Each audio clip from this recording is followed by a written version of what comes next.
Good afternoon. I'm George Latimer, Westchester County Executive. I'm joined by some individuals from our county administration and some representatives of both the business and the Asian American community here in Westchester County. We're in front of one of my favorite restaurants, O Mandarin. I'm not here just for press conferences. I'm here to enjoy the food, but to show a couple of different things at the same time. Number one, that with all of the concerns we have, and there's serious concerns about fighting coronavirus, that our businesses are still functioning and that it is still appropriate for us to be in low-key settings out in the community. And low-key meaning going out with a few people to have lunch is still acceptable, even in light of us canceling or changing large group sessions where we have 100 or 250 people and so forth. We have made some decisions, and other entities have made decisions to cancel parades and to change some of the sporting events, but we're still going through as much of our normal life as consumers as we can. If things change, then we'll adjust to those changes. But for right now, we're here to have lunch at a prominent Asian American restaurant here at O Mandarin, and we're in the town of Greenburgh, right on the White Plains Greenburgh borderline. The second thing is to make a statement against prejudice. There have been a great deal of concern that people have expressed over the coronavirus, which they inappropriately attach to ethnic communities. Because the coronavirus was first surfaced publicly in China, we have seen incidents of anti-Chinese and anti-Asian bias. That is a behavior that we reject. There is no place for prejudice in our county. We are a county with lots of different ethnicities, a mosaic of reality here, which we cherish. We think that's what makes Westchester stronger, that people with a variety of heritages come together under the same situation. In the same way that we honor those of Irish American heritage during this month, we raise the Irish American flag, so do we respect Asian American heritage from the Chinese, those who have Chinese ancestry that are here in Westchester today, as well as other Asian backgrounds, Japanese, Korean, Southeast Asian, South Asian, and all of those things. And the important thing is to make sure that people understand that such prejudice related to coronavirus is misplaced. There is nothing that is intrinsically connected to an ethnicity based on this virus. This virus is attacking one race, and that's the human race, which we all face. And in so much as we've seen tragedy begin in China, we have seen tragedy in Italy, and I'm partially of Italian-American heritage. And we certainly wouldn't be prejudiced against the Italian-American community here in the United States because the country of Italy has suffered so greatly from this. And that applies across the board. So as some of our speakers speak, they're going to talk about the business aspect of this and also the social justice aspect of this. We are facing an invisible enemy, and that enemy is the resolution made by science and by practical reality, not by prejudice and not by hatred. With that, I'm going to ask our good friend Peter Liu, who is the owner here at O Mandarin, and he has a fabulous facility here, and we want him to talk a little bit, and then we'll have Bridget Gibbons, who's our Director of Economic Development, speak, Tajia Sanchala, who heads our Human Rights Commission, and then we have two representatives from the Organization of Chinese American, and we're going to look to Lee and Grace to both share some thoughts as well. But we're very happy to get it right here, unlike when I started out with the handshake. Thank you, George. You can't take a politician for 30 years and change his behavior overnight. But Peter, thanks very much for being here, please. Thank you very much. Thank you, George.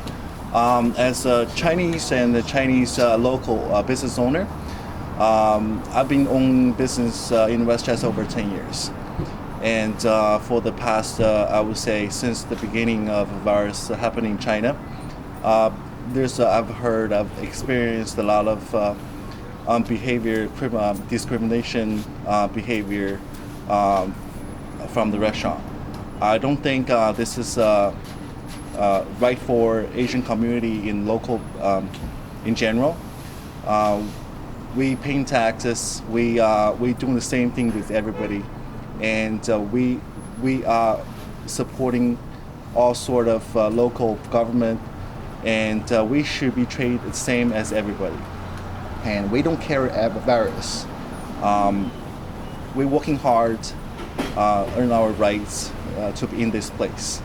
I hope everybody should supporting us, especially at this crucial moment.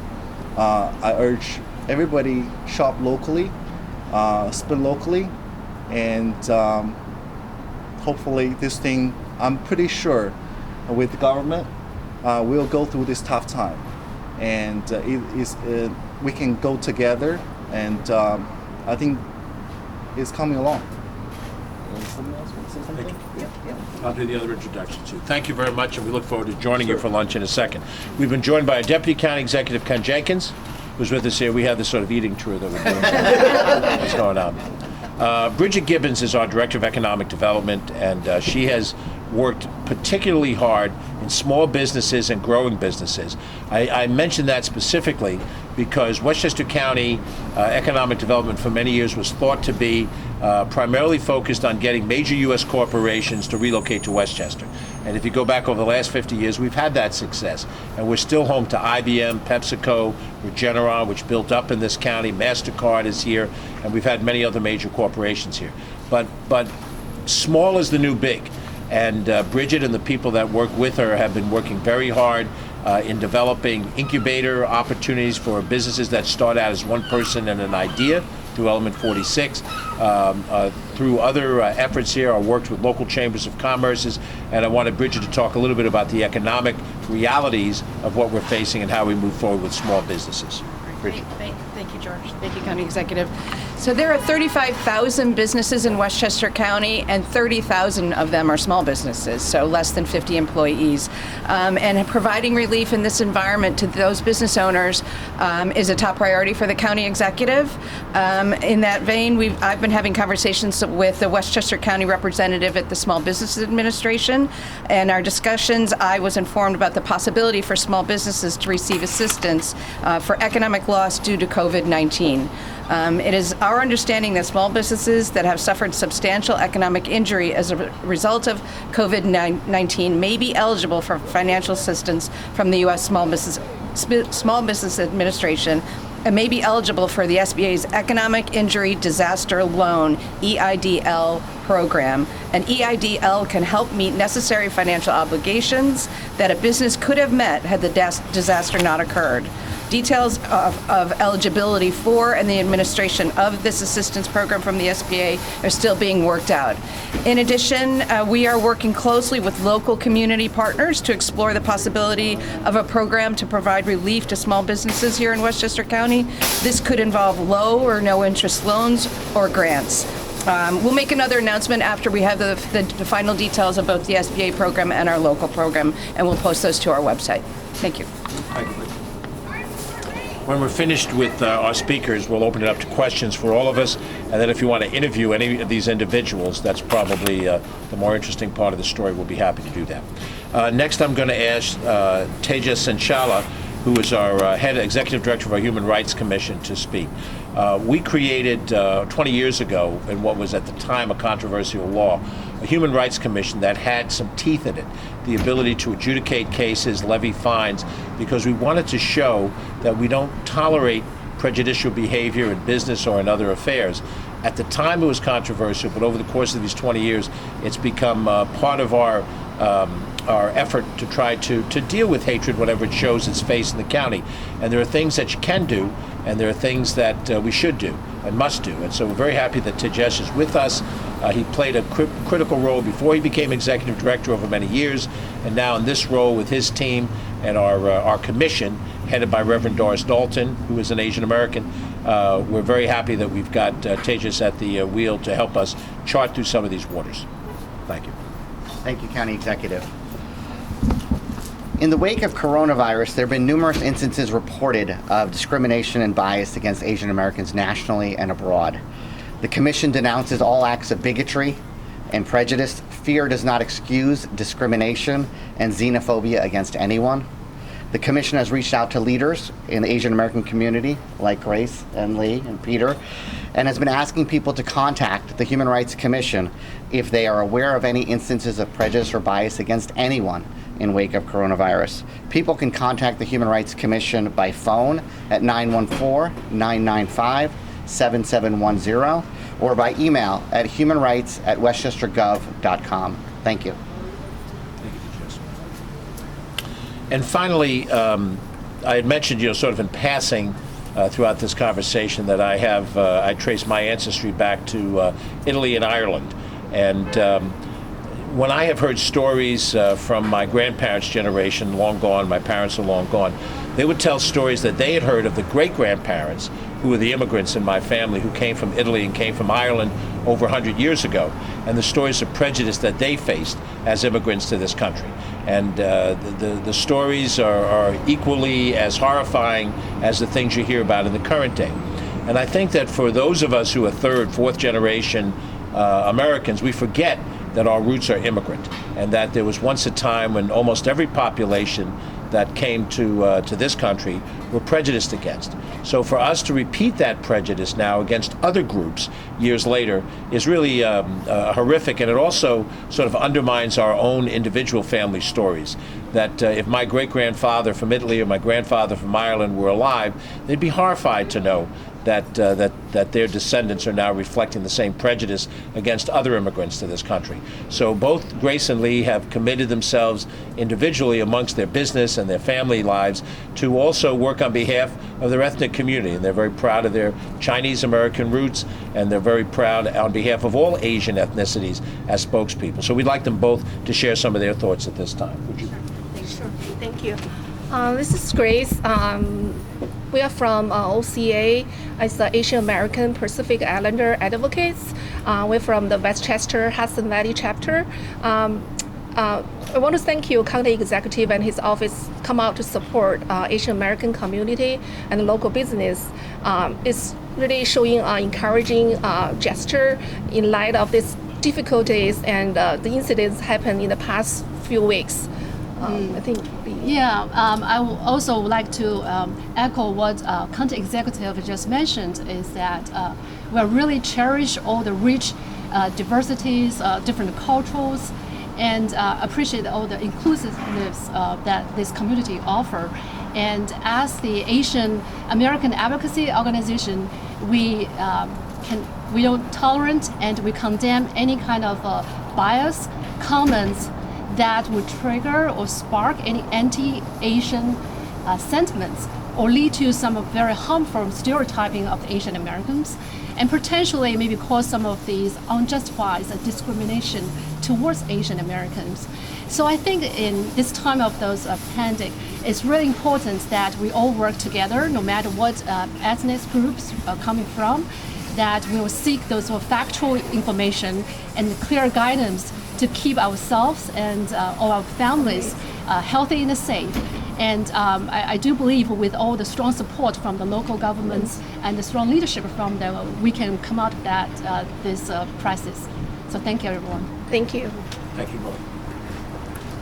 So before we open it to questions, just a couple of thoughts to close this out.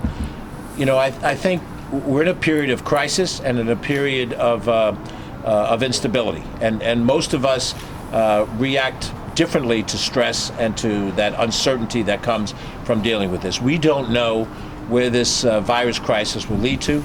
We don't know how seriously we as a society face what's ahead of us. We're trying, I think I've said this often, we're trying, Ken and the rest of our executive team, we're trying to make intelligent decisions as we go along. We're trying to give people confidence that as much of our freedoms as we can cling to, that we hold on to them. And we do that in a way as something as simple as going out to shop, or something as simple as coming out for a nice meal for a restaurant. But there's also a reality that we have to face as human beings. Because we have different demographics, male, female, a host of different age, different differentiations, the countries of our heritage, the colors of our skin, there is a tendency when crisis hits to be fearful and to act out of fear, to act out of anger, rather than to act out of hope. And we have a choice as a society, our little society in Westchester, the greater society of the United States. We can either take a path of division, we can take a path of turning on each other, looking to blame somebody else for the difficulties we're in, or we can take the path that has always led us in this country to success, which is a path of unity. It's never easy. There are things in our history that were hard fought, and lessons that we had to learn the hard way about how to deal with each other through slavery and through a host of things. But this country is stronger because we are diverse. We are stronger because we draw from all of the different heritages, and we gain from that. And in a crisis like this, This is when we have to draw from that diversity, trust in each other, have faith that somehow intelligent people, black and white and Latino and Asian and Muslim, that we will draw from that and we will get through this and we will succeed. That's why we're standing here today, and just who we are as people, how multicultural we are. And not because we're trying to plan it that way, but that is how America has presented itself to the world. We are the place you can come to. Bring your talent, and we will embrace it. We will be successful together. We'll give you freedom, we'll give you opportunity, and out of that opportunity we can have a greater nation. And that nation is tested by this virus, and we can pass that test as long as we make sure we understand what made this country what it is, and that we do that by welcoming all of us, and we work together toward common purpose. With that in mind, let's open it up to questions to myself or anybody else. Direct it as you see fit, and we'll try to answer it. And then you can do individual. And then after that, if you want to get some Chinese food, I know where I'm going to go. I don't have a waistline that leaves any doubt about how much I like to eat. So any questions? Yes. Not to switch gears, but the health department's working with Northwell Health on mobile testing in New Rochelle. Yep. And I know the specifics will come from them, but your thoughts on how this will facilitate and help aid the situation, particularly? I think the mobile testing center is terrific. I think it's overdue. I think the state and the county, the local government all wish we could have started it sooner, to have had a better result and to know more about the spread of the contagion. It's an essential part of knowing, because if you're going to have an institution like a school district, you want to know, if you open the school, can you test people and enough of them to know whether or not Johnny can stay home and Jimmy can go to school. If you can reliably know who has to be quarantined and who doesn't have to be quarantined, then you can open a facility and you can function. And we haven't had the ability to do that. We've been sort of, groping in the dark with a limited number of tests. So this is good news. If I wish that it was here sooner, so be it. But it hopefully will be here soon, and then we'll be able to test people and get a better handle on this. And your message to the folks in New Rochelle who are now in this, it's not a lockdown. The impression seems to be that it is beyond that area, but it's still March 25th. It's a period of time. Well, with no disrespect to Peter, I've been in New Rochelle for different meals and different events over the last few days and week. And the message to my friends in New Rochelle, a community that I personally represented for almost 20 years, is that we're all in this together.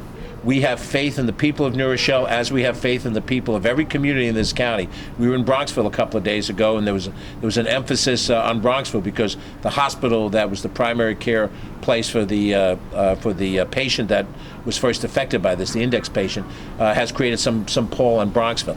Is that we're there with New Rochelle. I have been in and out of this zone myself personally. I have no fear to travel in those areas, and I think no one should have a fear to travel in those areas. And that's the message to New Rochelle, is the message elsewhere. Have confidence that we're a strong people, we're a resilient people. We can go through this, and we, at this point, until we have science tell us something different, we are, canceling things that we think are much larger gatherings than we should. But we can get through this together. And in New Rochelle, it's a vibrant city. It will be a vibrant city in the future, and we'll make sure that it is that by our beliefs and our work. Mr. Ello would like to know why Glen Island Park is closed. Glen Island is closed to provide space necessary for staging in these efforts. Right now, if we're going to close a park, this is a good time to do it.